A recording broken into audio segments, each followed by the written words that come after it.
नमस्कार friends, lesson number 15 मध्ये मी प्रियांका तुम्हा सर्वांचं परत एकदा प्रियाटेक या चॅनलवरती स्वागत करते। या लेसनमध्ये आपण स्कॅटर चार्ट, पाय चार्ट आणि डोनट चार्ट पाहणार आहोत। त्याचबरोबर त्याचं थोडंफार फॉर्मॅटिंग पण पाहणार आहोत, कारण फॉर्मॅटिंग ऑलरेडी आपण पाहिलेलं आहे, पण जे काही नवीन असेल त्या गोष्टी मी तुम्हाला इथे सांगणार आहे। तर त्यासाठी परत एकदा आपण न्यू पेजवरती जाऊया। न्यू पेज इथे ऑलरेडी इन्सर्ट करून ठेवलं होतं। यासाठी सुद्धा आपण नवीन डेटा इम्पोर्ट करणार आहोत। सो परत एकदा एक्सेल वर्कबुक वरती क्लिक करूया। आता आपण सध्या काय पाहतोय, स्कॅटर चार्ट। सो स्कॅटर चार्टसाठी मी इथे डेटा घेतलेला आहे। हा डेटा एक्सेल मध्ये मी तुम्हाला दाखवला नाही। आता इथे टेबल व्ह्यू मध्ये आपण तो डेटा पाहणारच आहोत आणि या डेटामध्ये सुद्धा काही एक ट्रान्सफॉर्मेशनची गरज नाही, म्हणून आपण डायरेक्ट डेटा लोड करूया। तर असा डेटा आपला इथे लोड झालेला आहे। इथे तुम्हाला पाहायला मिळेल की डे 15 स्कॅटर चार्ट आलेला आहे। तर यावरती क्लिक केल्यानंतर तुम्हाला इथे कॉलम पाहायला मिळतात। 1 2 3 कॉलम आहेत। तर टेबल व्ह्यू मध्ये जाऊन पाहूया आपण नेमकी डेटा आपल्याला काय सांगतोय, काय आहे। तर इथे त्यासाठी परत एकदा काय करायचं, स्कॅटर चार्ट वरती क्लिक करा आणि तुम्हाला इथे कॉलम पाहायला मिळतात। कॉलम आहे डेज, ॲडव्हर्टायझिंग कॉस्ट आणि सेल्स फिगर। तर डेज 1 मध्ये ॲडव्हर्टायझिंग कॉस्ट एवढी लागली आहे आणि एवढी सेल्स फिगर आहे। डेज 2 मध्ये एवढी ॲडव्हर्टायझिंग कॉस्ट आहे, एवढे सेल्स फिगर आहे। तर असे वेगवेगळ्या दिवसानुसार त्याला ॲडव्हर्टायझिंग कॉस्ट किती लागली आणि सेल्स किती झालं त्याची फिगर आपल्याला इथे दिलेली आहे। तर आता आपण जाऊया रिपोर्ट व्ह्यूकडे आणि रिपोर्ट व्ह्यूमध्ये गेल्यानंतर आपल्याला काय करायचं फ्रेंड, इथे स्कॅटर चार्ट इन्सर्ट करायचं असो त्यावरती क्लिक करा। क्लिक केल्यानंतर आपला इथे स्कॅटर चार्ट आलेला आहे आणि यामध्ये आपण आता कोणत्या फीड ॲड करू शकतो तर ते पाहूया। तर इथे पहा, तुम्हाला काय पाहायला मिळते, व्हॅल्यूज आहे, एक्स ॲक्सिस आहे, वाय ॲक्सिस वगैरे आहे। ॲडव्हर्टायझिंग कॉस्ट आपण इथे एक्स ॲक्सिसमध्ये घेणार आहोत आणि नंतर वाय ॲक्सिसमध्ये आपण सेल्स फिगर घेणार आहोत। ओके, सेल्स फिगर आपण वाय ॲक्सिसमध्ये घेतला तर तुम्हाला इथे काहीच पाहायला मिळत नाही। आपण दोन्ही तर एक्स ॲक्सिस वाय ॲक्सिस घेतलं, पण इथे काहीच तुम्हाला पाहायला मिळत नाही। तर त्यासाठी आपल्याला काय करावं लागेल, इथे काय झालं friend, some of advertising cost आली, पण आपल्याला इथे सम नको आहे, कारण प्रत्येक डेची ॲडव्हर्टायझिंग कॉस्ट वेगवेगळी आहे, सेल्स फिगर वेगवेगळा आहे, पण इथे त्यांनी टोटल त्याची सम आपल्याला दिलेली आहे। सो आपण काय करूया, ह्या ड्रॉपवरती क्लिक करूया आणि इथे डोंट समराइज म्हणून तुम्हाला पाहायला मिळेल, म्हणजे ते सम तुमची गेलेली आहे आणि इथे फक्त ॲडव्हर्टायझिंग कॉस्ट आलेली आहे। तेच वाय ॲक्सिससाठी सुद्धा आपण इथे डोंट समराइज करूया। आता टूल टिप मध्ये आपण इथे डेज घेणार आहोत। इथे जे तुम्हाला पाहायला मिळते ना टूल टिप्स खाली, तर यामध्ये आपण डेज घेऊया। तर इथे आलेला आहे फर्स्ट डे। सो याला रिनेम करूया, डबल क्लिक करूया आणि इथे फक्त आपल्याला काय पाहिजे, डेज पाहिजे। ऑटोमॅटिक तिथे फर्स्ट आलेला आहे, तर आपल्याला फक्त इथे डेज पाहिजे। तर असं तुम्हाला इथे पाहायला मिळेल, एक्स ॲक्सिसमध्ये आपण ॲडव्हर्टायझिंग कॉस्ट घेतली, वाय ॲक्सिसमध्ये आपण फिगर सेल घेतलेला आहे आणि टूल टिप्समध्ये आपण इथे डेज घेतलेले आहेत। फ्रेंड्स, चार्टचा यूज काय होतो हे तर तुम्हाला माहीत आहे, म्हणजे इझिली आपला डेटा रिप्रेझेंट करायचा असेल, त्यातून काही दाखवायचं असेल तर आपण इझिली त्या गोष्टी शो करू शकतो। तर इथे समजा तुम्हाला जर कोणी विचारलं की मला असा डेज सांगा, असा कोणता डेज आहे की as compare to other days त्या डेजमध्ये ॲडव्हर्टायझिंग कॉस्ट कमी आहे पण सेल्स फिगर जास्त आहे, म्हणजे जास्त फायदा झालेला आहे, ॲडव्हर्टायझिंग कॉस्ट कमी लागली पण सेल्स फिगर जास्त आहे। आता ते जर फाइंड आउट करायचं असेल तर त्यासाठी काय करावं लागतं, तर इथे ॲडव्हर्टायझिंग कॉस्ट आपली एक्स ॲक्सिसवरती आहे। तर 0 पासून इथे 40K पर्यंत आपल्याला ॲडव्हर्टायझिंग कॉस्ट पाहायला मिळते, 10,000 20,000 30,000 असं जर आपण राईट साईडला गेलो तर ही कॉस्ट आपली वाढत जाते।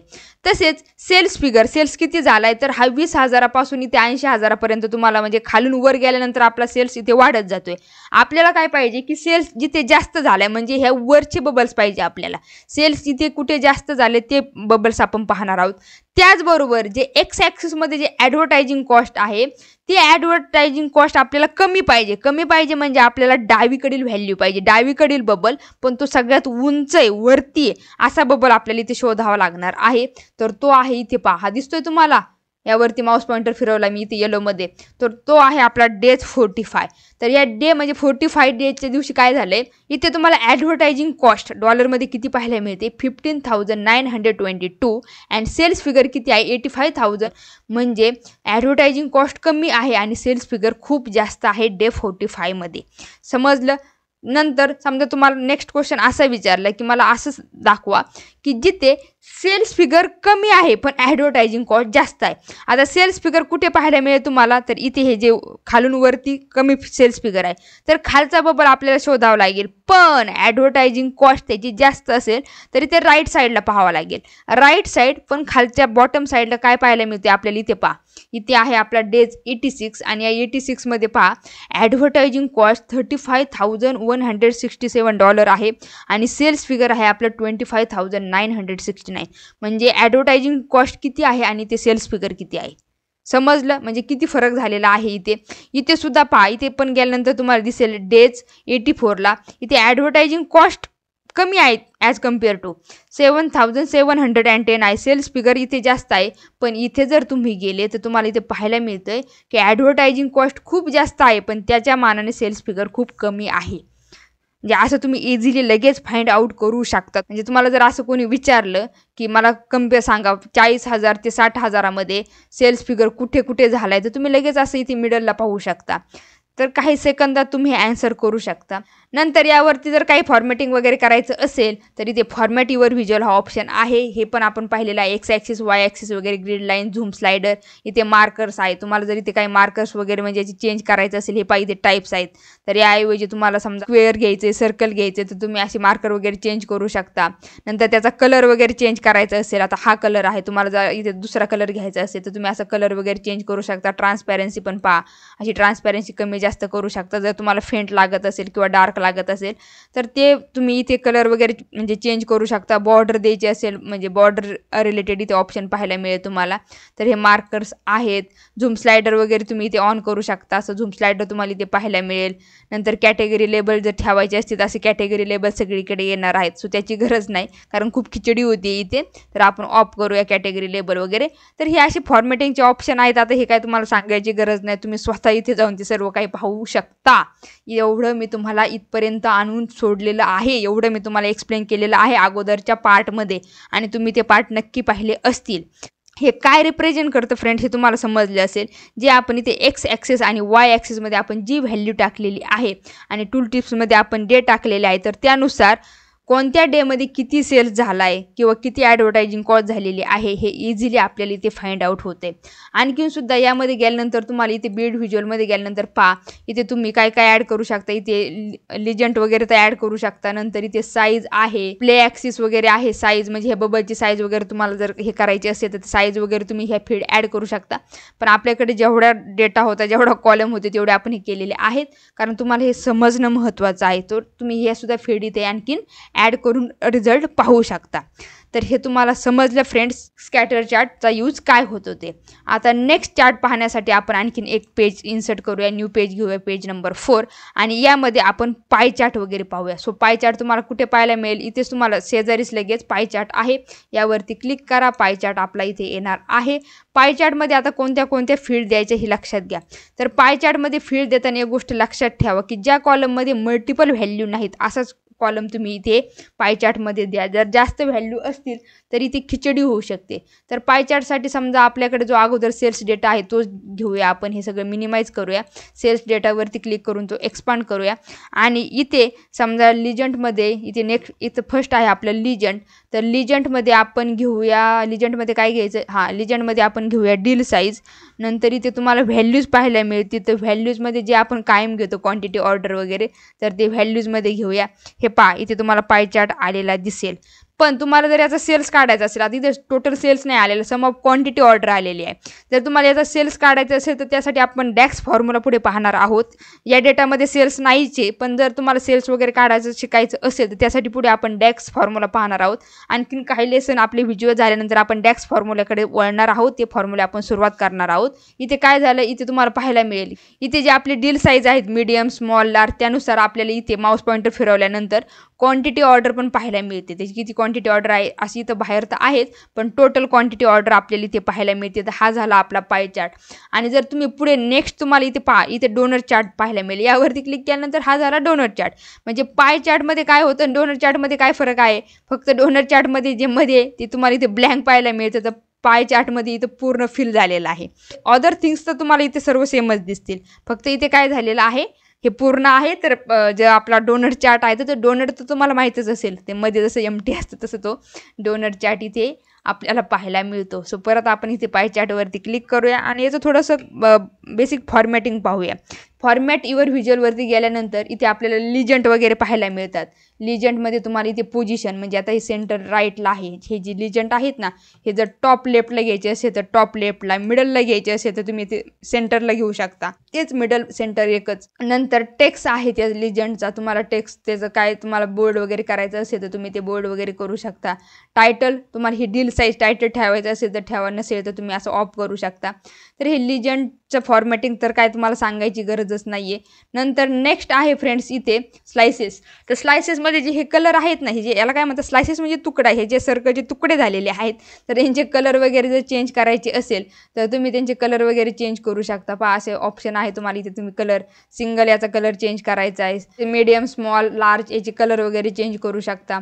नंतर आणखीन इथे पहा तुम्हाला आणखीन काय पाहायला मिळतं, डिटेल लेबल्स. डिटेल लेबल्समध्ये गेल्यानंतर इथं पोझिशन, जे लेबल आहेत ते आपले आउटसाईड आहेत, ते जर आपल्याला इथे इनसाईड घ्यायचे असेल तर ते इथे इनसाईड पाहायला मिळते तुम्हाला. मग लेबल कॉन्टेंट्समध्ये समजा तुम्हाला डेटा व्हॅल्यू आणि पर्सेंटेज पाहिजे असेल तर ते दोन्ही पण आलेलं दिसेल.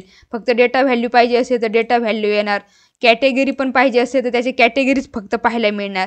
डेटा व्हॅल्यू आणि कॅटेगरी पाहिजे असेल तर डेटा व्हॅल्यू आणि कॅटेगरी पण पाहायला मिळतील. आणि ज्यावेळी तुम्ही असं डेटा व्हॅल्यू आणि कॅटेगरी घेता त्यावेळेस तुम्हाला इथे जर लिजंट नको असेल तर तुम्ही इथे लिजंट ऑफ केलं तरी चालेल.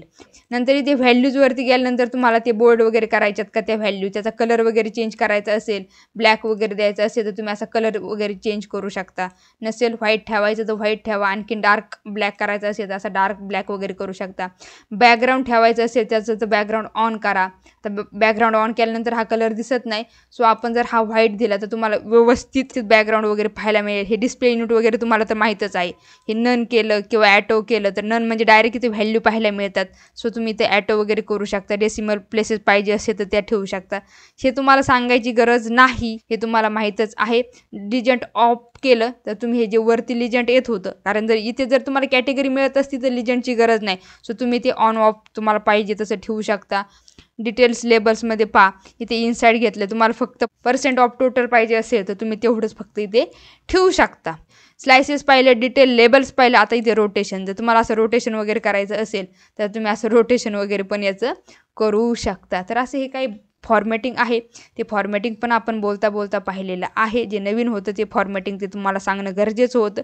ते फॉर्मॅटिंग मी तुम्हाला इथे सांगितलेलं आहे. जनरलमध्ये तेच तुम्ही बॅकग्राऊंड वगैरे देऊ शकता, इफेक्ट्स वगैरे देऊ शकता, टायटल वगैरे, प्रॉपर्टीजमध्ये त्याची साईज वगैरे रिसाईज करू शकता.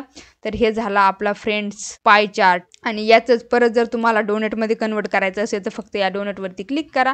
हे झालेलं आहे आपला डोनट चार्ट. आता या डोनट चार्टचं पण फॉर्मॅटिंग ॲज इट इज आहे, जे आपण पाय चार्टचं पाहिलं, स्लायसेस, डिटेल लेबल्स वगैरे, रोटेशन वगैरे आपण करू शकतो.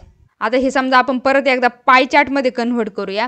आणि इथे पहा आपण ज्यावेळेस व्हॅल्यू घेतो, आता डील साईजच्या ऐवजी जर आपण इथे स्टेट वगैरे घेतलं तर पहा कशी खिचडी होती. म्हणजे हे समजत नाही आहे, इझिली अंडरस्टँड होत नाही. म्हणून मी तुम्हाला सांगितलं की कॉलममध्ये जर मल्टिपल वेगवेगळ्या व्हॅल्यू असतील तर इथे असं आपल्याला म्हणजे ह्या सगळ्या वेगवेगळ्या व्हॅल्यू आहेत. इथे काय सगळ्या सारख्या व्हॅल्यू आहेत का? नाही, इथे भरपूर स्टेट आहेत म्हणून असं इथे आलेलं आहे.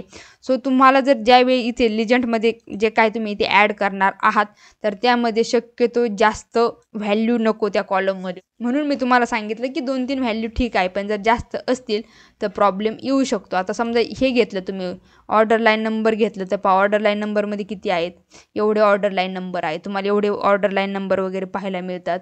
नंतर प्रोडक्ट लाईन वगैरे घेतलं इतके तुम्हाला प्रोडक्ट लाईन नंबर पाहायला मिळतात. आणि त्यानुसार त्याचं तुम्हाला इथे सम ऑफ क्वांटिटी ऑर्डर येते प्रत्येकाचं, कारण इथं क्वांटिटी ऑर्डरची ते सम पाहायला मिळते तुम्हाला. आपण परत एकदा डील साईज घेऊया. तर फ्रेंड्स असं आपण pie chart, donut chart, scatter chart इथे व्यवस्थित पाहिलेलं आहे. त्याचबरोबर त्याची फॉर्मॅटिंग पण समजून घेतलेली आहे. फ्रेंड्स या गोष्टींची नक्की प्रॅक्टिस करा. त्याचबरोबर या व्हिडिओच्या खाली असाइनमेंट आहे ती सॉल्व्ह करून तुमच्या जो काही स्कोर आलेला आहे तो मला कमेंट करून नक्की सांगा. आतापर्यंत चॅनलला सबस्क्राईब केलं नसेल तर चॅनलला नक्की सबस्क्राईब करा व पुढील बेल आयकॉनवरती क्लिक करायला विसरू नका. फ्रेंड्स माझी एक रिक्वेस्ट आहे, होईल तेवढा हा व्हिडिओ शेअर करा. त्याचबरोबर व्हिडिओला कमेंट पण करत जा. Thanks a lot friends. Bye bye.